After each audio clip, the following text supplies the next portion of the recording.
Good day, folks, and welcome to Quarry Side Chat, where we interview Freemasons and discuss topics about the past, present, and future of Freemasonry in the 21st century. As a reminder, the thoughts and opinions expressed here are the sole opinions of the participants and do not represent any Grand Lodge statements or positions. Make sure you keep your conversation open to the public and on the level. Today, we have a special guest, Mr. Christopher Earnshaw, who is a PhD. He is the past Grand Historian of the Grand Lodge of Japan. He is also the past Master of the Research Lodge of Grand Lodge of Japan. He is a Scottish Rite 33rd degree IGH, Chairman of Education, recipient of the Order of Merit Grand Lodge of Japan for educational activities, and former professor of Asia Studies, Daito Bunka University, Tokyo, and CEO of medical device manufacturing, living in Tokyo, Japan.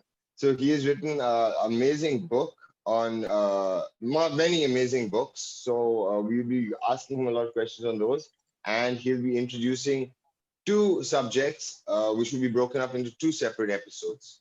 This will be the first episode. Christopher, the floor is yours. Thank you very much. So I've prepared this short presentation, and I think I know how to get there. Yeah, it is okay. Okay. This is the title, and my interest in Freemasonry is particularly the early days of Freemasonry.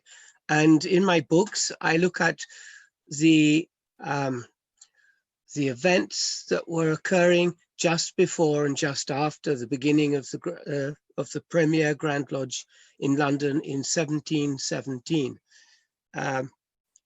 There was a lot of things happening. This picture you're looking at here, and I've got another picture you can see a little bit better, this one, shows London in those days. There was only one bridge across, and it got very, very crowded. People used to ride horse-drawn carriages, and the bridge wasn't actually that wide. There should be a little pointer. I wonder where my pointer's gone. Oh, here. Just see if I can get a pointer here. Oops. Security video mute. More. Stop recording height.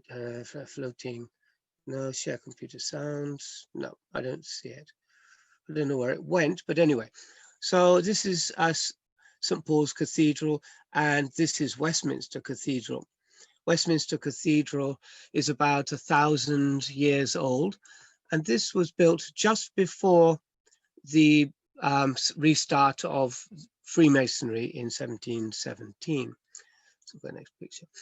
So I looked at a lot of the rituals that existed before the beginning of Freemasonry. There were a lot of exposés, and there were many books, articles in newspapers, and rituals from operative Freemasonry that existed before the Premier Grand Lodge started. And when you look at the two rituals side by side, you can see that the new Freemasonry, that of ritual, the speculative Freemasonry, was very different to the operative Freemasonry.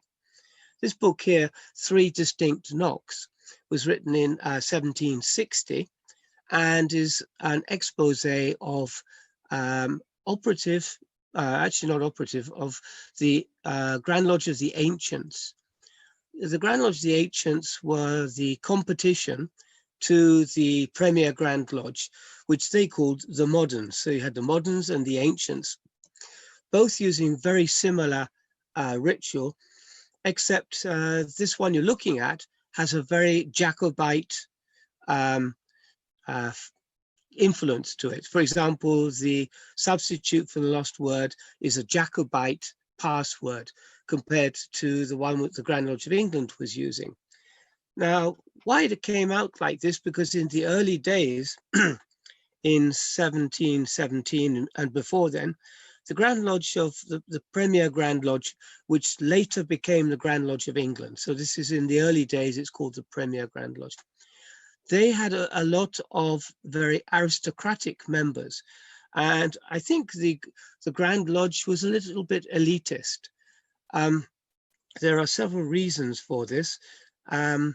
So they announced their membership. The new members that become Masons were actually announced in the newspaper, and you will see articles saying the Duke of somebody and the Lord somebody was made a Mason at a meeting at the the Horn Tavern or something like that.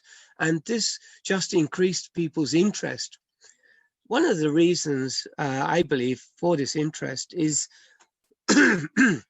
in those days, having connections with aristocracy was extremely important for people's livelihood. And the reason is that not many people received salaries for their jobs. Very few. Some of the teachers, some priests, but even then the priest didn't receive a salary. He received what was called a living. So often he received free housing, free food and things like that. The people that did receive a salary are the people in the army, the soldiers. If they didn't receive money, they would run away. And that happened, that was a major problem in this time, because up to 1707, from 1603 was the era of the Stuarts, and the Stuarts were always short of money. They had great difficulty in collecting taxes. They squandered money very badly on projects, on clothes, on entertainment. They never had enough money to pay the soldiers. This changed when William and Mary became king and queen, or was actually queen and consort. And then after that, George I became the first Hanoverian king. And from that time onwards, national expenditure became more organized. So the situation was that the Premier Grand Lodge were targeting the aristocracy because that's how they could get money from people, by knowing them. However, the Grand Lodge of the Ancients tended to be mainly Irish and Scottish membership. And these people tended to be laborers. They may be painters, artisans, and things like this. So very different situation culturally, socially, you know. So one time some members from the Ancients tried to enter one of the speculative lodges and they were refused, even though they were both Masons and they both had done the 3rd degree, and the ritual was virtually the same. They would not accept workmen inside the new Freemasonry. So that's kind of the feeling, the thing I was looking at when I looked at the story. So this talk is about China and Freemasonry.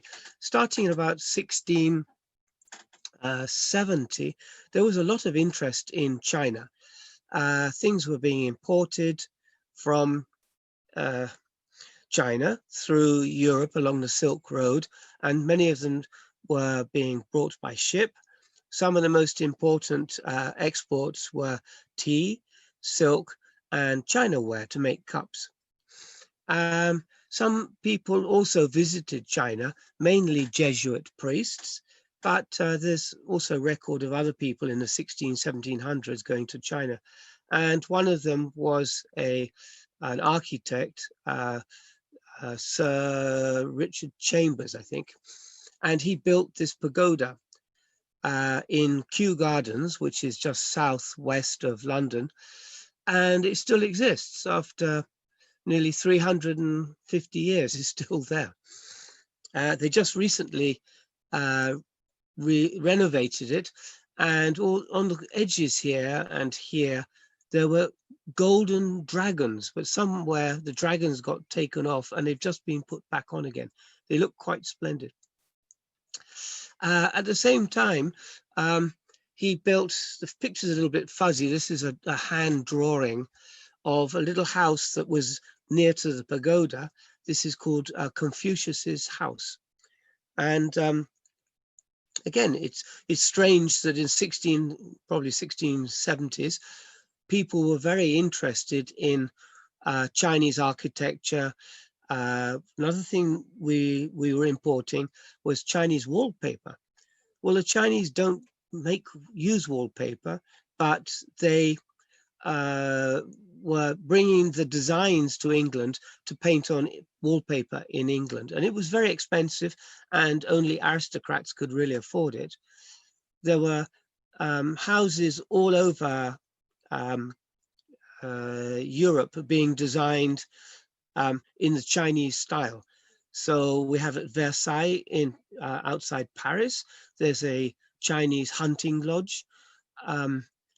Outside St. Petersburg, Catherine the Great, she built a Chinese village of about 20, 30 houses, including some really expensive villas for the aristocracy. In Sicily, there's a Chinese palace. In England, people were having Chinese motifs like dragons attached to their houses. They were having rooms converted into Chinese style. All the rich people had something Chinese. Where am I now? This is interesting because this is the Brighton Pavilion, just south, about 70 miles south of London, by the sea. It was built by the first Royal Grand Master of the Grand Lodge of England. He was the Prince Regent. He was Grand Master for something like 20 years. His father, King George III, was mentally unstable, and so he had to take over his father's duties. And for about 10 years before his father died, he became King George IV. While he was Prince Regent, he had this pavilion built. Actually, it isn't Chinese. Obviously, you would in India you would recognize it because it's the kind of, it's said to be influenced by the Taj Mahal, and its architects call this Gothic Indian architecture. However, inside it has lots of Chinese designs, like Chinese stairways, stained glass, lamps, statues, all sorts of Chinese things. So Indian on the outside, but Chinese on the inside. And it seems that the architect wanted to have something that was just interesting. He didn't really he wasn't looking for cultural purity. He was just looking for something interesting. And so King George IV, enjoyed this, and he lived here more than he did in London. This is King George. I don't know if he's at this time, I'm not sure. This is King George. He was very fat. If you've seen Kim Jong-il recently, the leader of North Korea, he's very large. He weighs 22 stones. This person also weighs 22 stones, but I think he's a little bit shorter than. And he had bad gout. That's why his feet are bandaged like that. He couldn't get on a horse the normal way, so they built a ramp for him. And what is interesting is there's the pagoda in Kew. And this building here, this is the Chinese Confucian house. Now we can see 3 Chinese servants here helping him to get on the horse, but in reality, we don't think he actually had servants. We believe it just shows his interest in Chinese things. The 3 feathers are a sign of royalty, very similar to the fleur-de-lis. And this is the Tsarina, Catherine the Great. It's just a couple of the buildings in her village in St. Petersburg. So besides buying exports, the George III and his son George IV, who was our Grand Master, they both sent missions to China to open up trade in a big way. And it just shows you how interested they were. This is Emperor Qianlong, and this is Lord Macartney. You can't quite see very well, but he's kneeling and he's got his head and he's extending his arms here.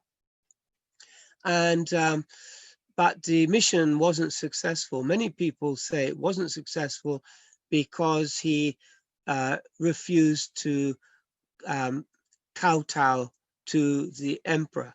So when you kowtow, it means you have to bow and put your head on the ground, yes? And it's a sign of deference. And because he wouldn't do it, people say it was an unsuccessful mission to China. This is another picture of King. This is now he's King George IV. This is in Brighton, inside the pavilion we just saw. You can see the Chinese lanterns with a big dragon on the top. That still exists if you go there. And you see his courtiers with Chinese hats on. And this is probably a Chinese person. This is Lord Amherst. He was given a warrant, or what do you call it, a mission to go to China on a second trade mission. And again, this trade mission wasn't successful. What is interesting about this picture is several other things. First of all, this is King George's III's wife, so that is George IV's mother-in-law, and you can see she's quite black. And there was a big issue about her being black because of the slave trade in those times. So people, when they painted pictures of her, and her official portrait is very different. She's short with a dark face, but the official pictures show her as being European and quite tall and slender. Second issue is to do with his daughter, and you can see she's wearing the royal 3 feathers. He had a mistress, and it's this woman here. Her name's Maria Fitzherbert, and he married his mistress, but his father was against the marriage and forced him to remarry. I think it's forget her name, Caroline. I think it was Princess Caroline. So the problem became that our Grand Master, actually he was pro Grand Master. We had an acting Grand Master. He was bigamous. He was married to 2 women at the same time, and the Pope intervened because Maria Fitzherbert was Catholic, where his wife was Protestant. And what happened was he had a daughter. This is the daughter. Then he tried to divorce his wife. Eventually, he just left her and went to Brighton and lived with his mistress. It's kind of interesting cartoon, so much history in one picture.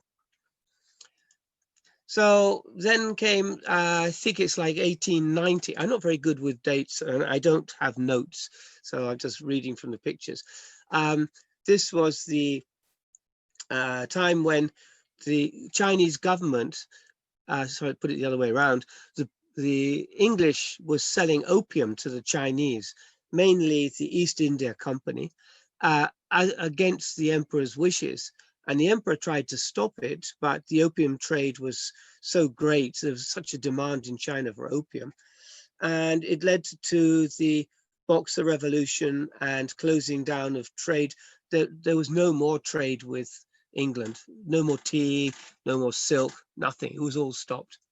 And this shows you the different countries dividing up the defeated China after the Boxer Revolution. So you've got you've got the wolf from Italy. There's Austria, which is crushed underneath the English lion. This is a German eagle, French cockerel.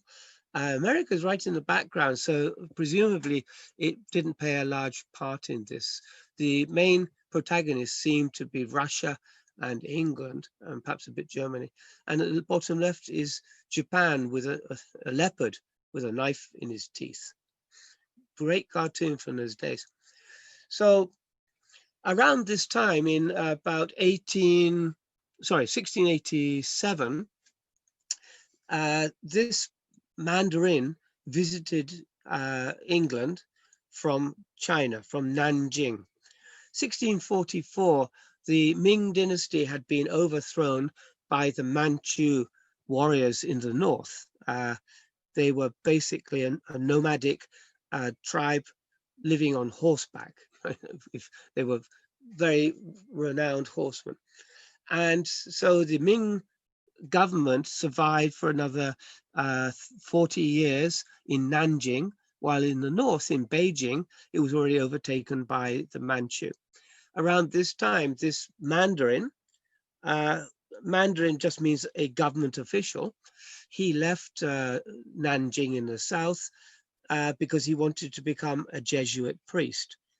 And the Jesuits had been there for a couple of hundred years. They had hundreds of churches all over China, Christian churches, of course, Catholic. So he wanted to become a priest, and he needed permission from the Vatican. So he was going to China. And on his way to China, he stopped in London. And he went to Oxford University. This is, I think the right side is King's College and the left side is the Radcliffe Camera. It has nothing to do with cameras. Camera means a room in Latin. So it's a kind of reading room, library reading room, Radcliffe. So he was here. It would have looked exactly like this. It hasn't changed at all, Oxford. And so Shen was here, and he became friends with, if I get next page, this person. His name is Thomas Hyde. He is the chief librarian at the Balliol Library at Oxford University. And they lived together. Shen was in lodgings and he had his own house, but they worked together every day translating manuscripts that Oxford University had. And he taught Hyde about many famous Chinese books, including the Tao Te Ching and also the I Ching. And so and this person he was a professor. He wasn't just a librarian, he taught Hebrew and other things at Oxford University, but he was also the government's chief translator. So when anyone from a foreign country came, he would translate for the government. So he was familiar with the king, not just the king, but all the top people in the government, as well as people like Newton and all of them. My brain, yes. So my brain just went white. So around this time, the Freemasons Lodge started. Now this is a picture of an English lodge of around 1812. And so I think 100 years earlier, 1717, I don't think much change would have happened. I think it would be basically the same. So there's some interesting points to show you. Firstly, most of the gentlemen are wearing swords. The person over he's got a sword, he's got a sword, he's got a sword. He's got two swords, one here and one here. So he was obviously the Tyler. And the ritual was done, explained like it does in England, the English emulation ritual. They do not act out the third degree, they explain it. So that's a slight difference. Also, the aprons are not square and triangular. So this is 1812. Still, there's no decorations on them to show who is who. The master doesn't wear a hat. There are still 3 lights, but each light is in threes, so 3 threes, 9, whatever. And the veil of tears, square, crossbones, and the coffin. So many things that we recognize now. I was just thinking today, this circle here may mean be a symbol of God. It just came to me today. I was thinking about it.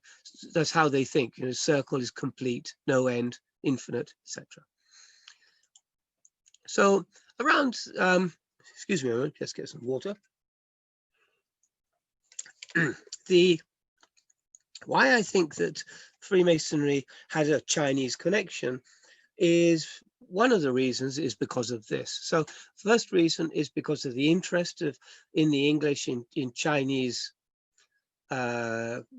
culture, food, tea, Chinaware, also the architecture, whatever. That's the first thing, because there was a boom. It was in vogue at the time. Secondly, this picture here is one of the main reasons. It's called the Gormagons. The Gormagons, this is drawn by Hogarth, and he draws a lot of very interesting socially important pictures. And what it shows is, first of all, the grapes. So this may be a reference to the Rummer and Grapes. It was a tavern where one of the first lodges, early lodges, met. Here's a person with a drawn sword. He may be the Tyler. There were many references that Freemasonry was done in a dark room. And so here's a woman holding a candle. And so that may be a reference to a dark room. The person sitting on the horse is said to be one of the first three Grand Masters, John de Sagulier. This may be Payne, sorry, not Payne, Anderson. Anderson helped to draw the first constitutions together in 1723, and that's what is being pushed. Where's my mouse gone? Here we are. This may be what this is. The constitutions are being pushed towards him. The ladder is extremely important. When you draw a picture, the thing that's in the middle of the picture has to be the most important. And why is the ladder in the middle? Well, it serves a very important function in the ritual at that time. In the bucket, we can see there's a square here. This is the square, and there's a mallet and also a mop. So they would, at that time, they were drawing the tracing boards on the floor, and afterwards they would clean up with a wet mop. This person here, I believe, is Payne. Yes, and this may be, it probably is, the Duke of Montague. He was the first aristocratic Grand Master. So, so we have George Payne. We don't have Anthony Sayer in the picture. Anyway, so we have these three leading people from the early days of Freemasonry. I think this, and here these people are laughing at the parade, and he's taking, affront at them. So it may be George Payne. On the left side, we have four so-called Chinese sages, and they have letters over their names, so A, B, C, and D. At the bottom, it's explained who these people are. So this says is Qinghua Kipo, which is a bad way of writing the Chinese name for the first emperor of China. Qin Huangdi is his real name. The second person here is the sage Confucius. Sorry, this is Confucius. This is Qinghua. This is Confucius. And then we have two other mandarins. What's interesting is that one of the mandarins here is holding what is called a morning star. It's a mace used for hitting people when you were a soldier on horseback. Why would he be holding this? So I think, my feeling is that he represents the Duke of Wharton. The Duke of Wharton was our second aristocratic Grand Master, and he was thrown out of the Premier Grand Lodge, and he set up this organization. So he was probably a punisher of Freemasons, and that's why this symbol here. I've got a better picture of them here. So what's interesting is, so this is Confucius. Symbolism's interesting because this is the symbol for cinnabar. It's actually, it looks like the Chinese symbol for the month, but it isn't month. It shouldn't be month. It's actually cinnabar, and this is sun. If you put sun and cinnabar together, it becomes the philosopher's stone. This is the actual correct clothes for a mandarin at that time. Following the fall of the Ming Emperor in 1644, the Mandarins had to wear these type of hats, so we can date it. It's actually physically correct. And this swan here is also correct design for a Mandarin on his chest. And this person with a large hat is probably a copy of a Confucian. What it seems to suggest is, I'm going the wrong way. No, I'm going the wrong way. Oh, why does it always do that? It should go backwards. Okay, sorry about that. What I think he's trying to suggest is that the Chinese philosophers were leading the Premier Grand Lodge. So the Chinese philosopher, the Premier Grand Lodge was following the teachings about the Philosopher's Stone from the Chinese. And that's what I think this picture indicates. And then another interesting thing is we find 1730, there are Chinese words put into other rituals. They're not operative rituals. They are like Scottish Rite. They are concordant degrees, but there was so many proliferation of so many degrees at that time, and 4 of them used Chinese words. So it's very interesting. So it seems to me that the Premier Grand Lodge was basing their ritual on Chinese philosophy about the Philosopher's Stone. And yes, and these are the people. And this is what it's about. This is taken from, I can show you in a moment, a book called The Secret of the Golden Flower. And it's about using your energy in your body. This is the feminine. There's a woman here and a man, feminine and a dragon. So it means the feminine negative energy and the masculine with a tiger. You put them in a cauldron and you mix up the male and the female. And the objective is to experience an out-of-body experience. It is complicated. It's in my book, but it's a very complicated process. I think it has 15 steps. In modern astral projection, it is much, much simpler. So the first section I just talked about, the early days is in this book, and about the astral projection is in this book. And so this is what I based my talk on today. So then let's stop share. Thank you. Any questions? Oh, it's gone dark. Can you hear me? Yes. Yeah, okay. Thank you so much, brother. Absolutely amazing. Wonderful lecture. Very detailed. I wanted to actually ask you about the Brighton Pavilion. Yes. The Brighton Pavilion, you said, was made by the first Grand Master of England in a Gothic architecture, if I'm not mistaken, correct? Yes. Gothic So, Indian architecture. So they said Indo-Saracenic architecture. Saracenic. I think the thing is that in those days, their understanding of things was quite superficial. And if it looked Indian, that's enough. Yes. Okay. That's what I was wondering. Yes, I don't think they had any floor plans or anything. You go inside, it looks all like a Western house with staircases and things. It's not really Indian. So we see this a lot. For even the Chinese, they mix up the names. They can't pronounce them properly. They don't write them properly because they don't know what the correct pronunciation is.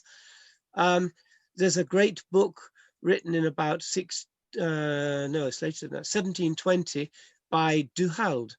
I think he's Dutch or German, and it's all about China. And he's got these beautiful illustrations of China and Chinese boats, but he never went to China. He wrote it just interviewing Jesuit priests who had been to China. So all the information was second or third hand. So the architect was called John Nash, if I'm not mistaken. John Nash, yes. John Nash. He also built Buckingham Palace. It was Partly already built. He added to it, and so did Sir Chambers. Forget his name, George Chambers. It's currently it's 724 rooms, but when he bought it, it was only 300 rooms. And inside Buckingham Palace, they have 3 or 4 rooms decorated in Chinese style, what they call salons for meeting people when guests came. So what they would do, they have this Chinese room and Chinese furniture, and they bring out Chinese tea in Chinese teacups. So basically you have the perfect performance, yes? And perhaps even the women may be wearing Chinese style clothes. So there was a lot of Mughal interpretation also in the architecture, which I noticed as well, a bit over there. Yes. We have a VT station in Bombay, which is pretty much in that same area. And then that would be in Mumbai. Then we have the Secretary building in New Delhi, which looks a lot like that building as well. We have the Madras High Court, which is another building that looks like this, and the Victoria Memorial in Calcutta. So these are also in India. These are very important locations that And these probably, same styles. Yeah, probably built by the Victorians. Correct, they were. Yeah. They were. Yeah. Absolutely. Just put the light on it. The sun went down. Oh.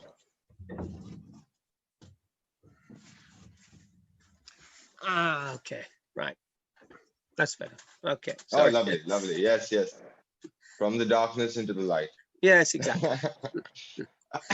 All right, you had mentioned in the painting, that painting was very interesting, where you had mentioned George Payne, if I'm not mistaken, yes. and the ladder. Could you explain to me what the symbology of that ladder being vertical is? So, that the Gormagons, their correct title is called the Chinese Order of Gormagons. So it's just another part of the puzzle. They announced, and I think I have it here, they announced that they were going to start this organization, and King George would not be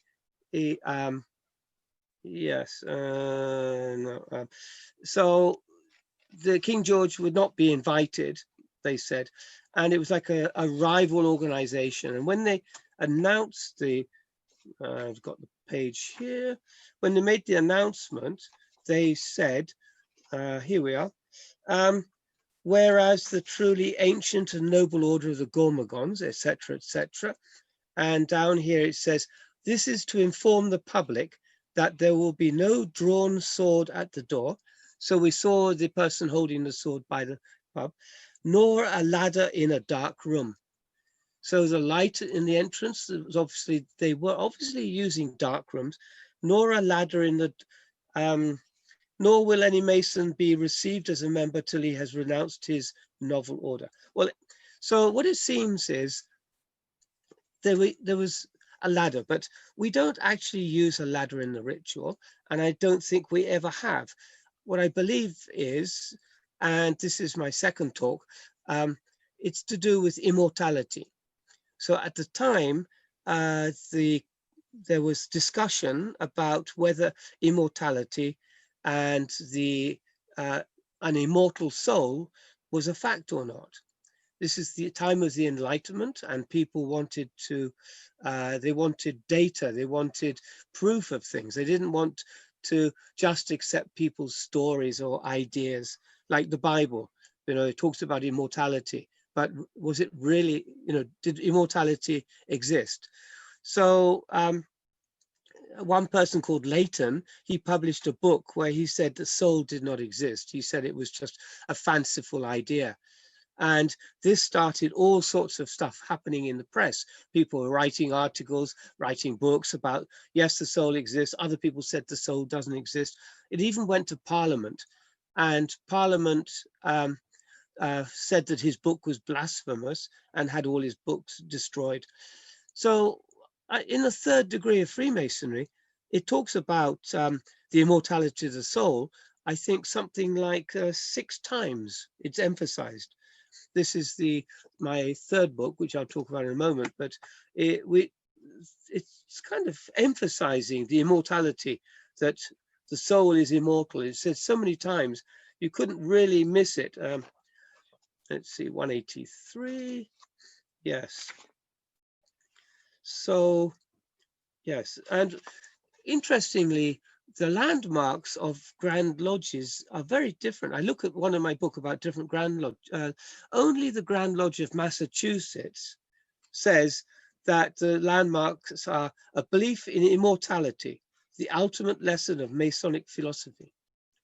Immortality is not mentioned even in the Grand Lodge of England. So when we look at the first degree, we realize it says the lesson of the movable jewels, that yes, that humans are in a rude and imperfect state, and that by virtuous education, our own endeavors, and the blessing of God, we hope to arrive at a state of perfection. There are references to immortality in the first degree, in the tenets, but most of them come from the third degree, where the 3 steps as a Master Mason, we may enjoy the perfect reflection consequent on a well-spent life and die in the hope of a glorious immortality. Acacia also represents immortality. So there are just so many references to immortality. And so this is the, no, that's not it, this is it. This is the book, The Secret of the Golden Flower. Is it the right way around? Is it in reverse? It's okay, yeah. Sometimes the image turns to be the wrong way around. So in this book, they talk about how to experience out-of-body experiences, what we call astral travel.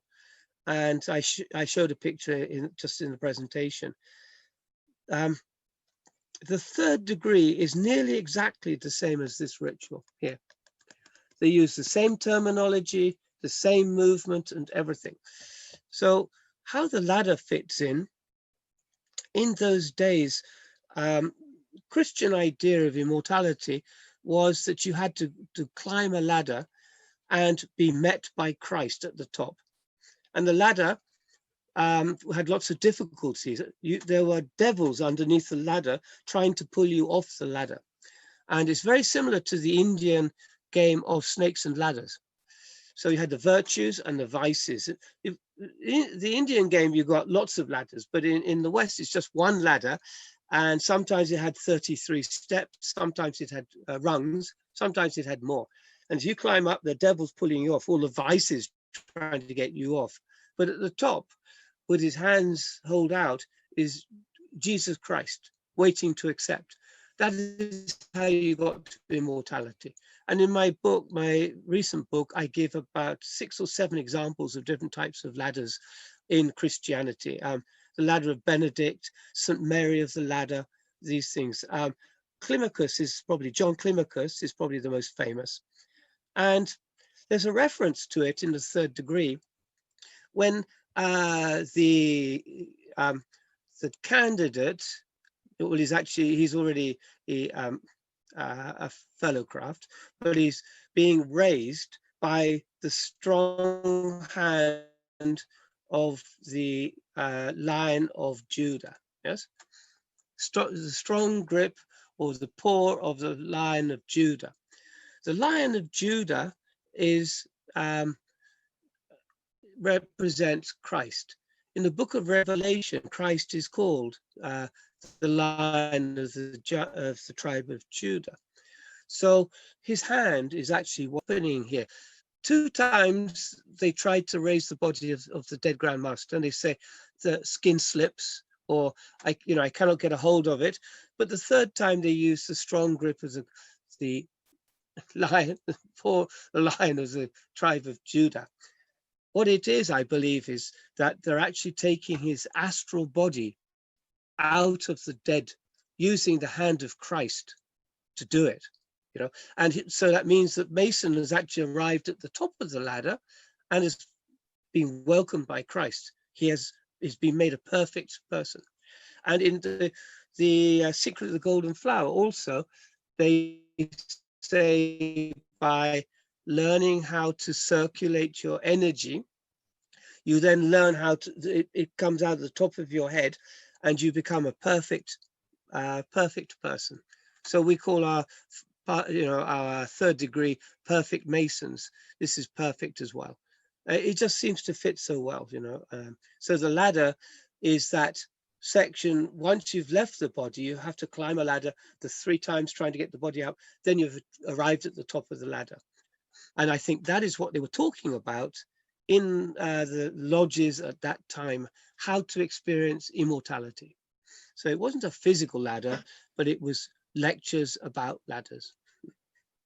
Okay, sort of a metaphoric understanding. And the golden flower is essentially the awakening and exits through the top, the crown chakra. Keta was very important. That's why I was saying. So could it also mean that immortality was taken off the table at that time? It was horizontal, yes. I'm sorry, I apologize. Yeah. It's horizontal. Yeah. So could it mean that because it's not vertically standing, you're not being able to climb up it? So it's been removed sort of for now, and it's been placed on top of the donkey. And the donkey must also have some symbology there. Actually, there is. Mainly because it means foolish, yes, normally. We think donkeys are foolish, etc. But as you say, they're taking the ladder out from the tavern, from the pub where the meeting is. So they're taking the ladder out. They're getting rid of it, basically.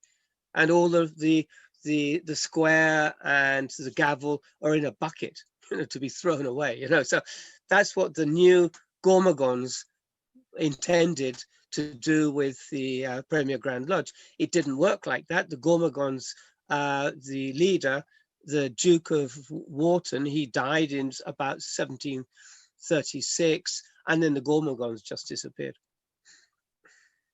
Okay, but wow. Interestingly, the Gormagons, they had all these Chinese understanding, I think, because the 4 people at the front of the procession were Chinese. So they later joined different organizations. They brought these Chinese words and they put the Chinese words into the new rituals. That's why the Scots Master, the Irish Master, and the Grand Architect all have Chinese words in them. You were pointing out that the sun and there was a letter Chinese. Yeah. It looks like it looks like moon. Hey. Looks like hey and sorry? It looks like something like that. Correct. Yeah. It looks like many people would say it's actually moon, but the correct character is Cinnabar. Cinnabar, the character for Cinnabar plus gold. Sun always represents gold. So it's all this symbology, if you understand it. So the gold and Cinnabar means the Philosopher's Stone. And who was holding that one? You said that was which character? That was Confucius. Confucius.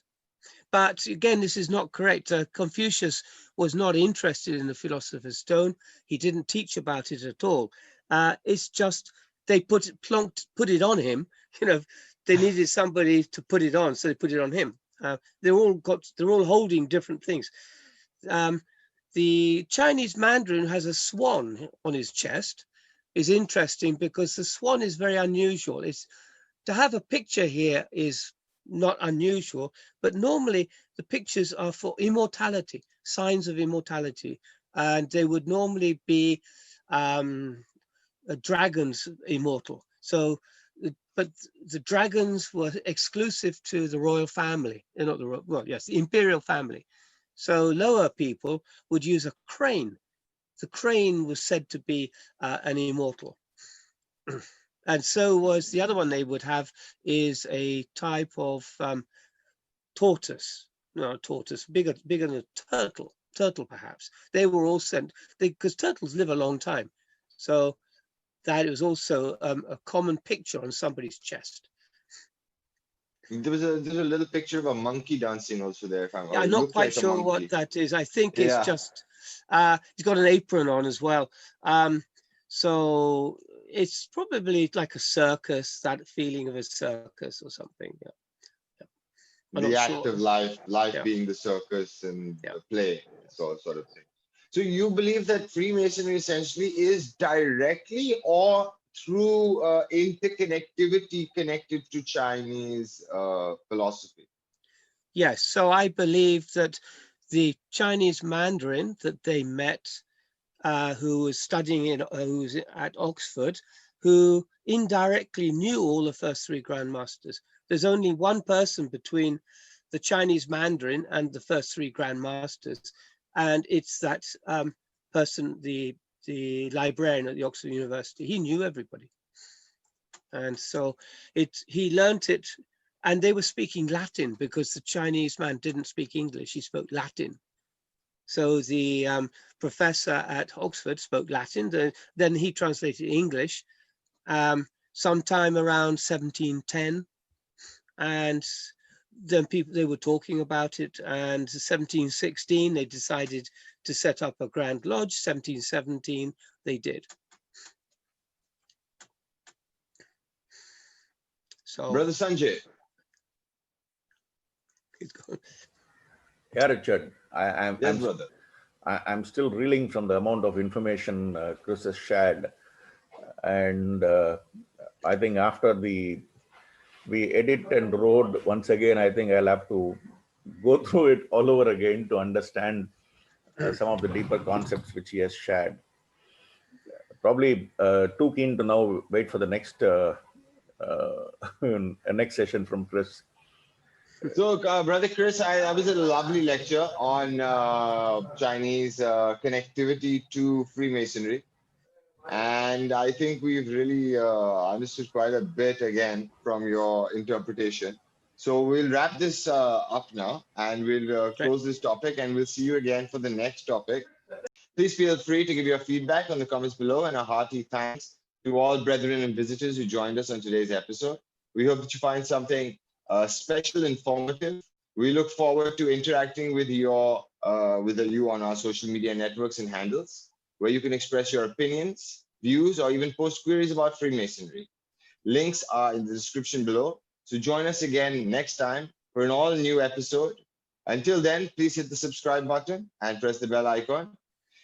And if you like the show, give us a thumbs up and join us at the same Masonic time, same Masonic place. Until next time, let us now part on the square. Goodbye.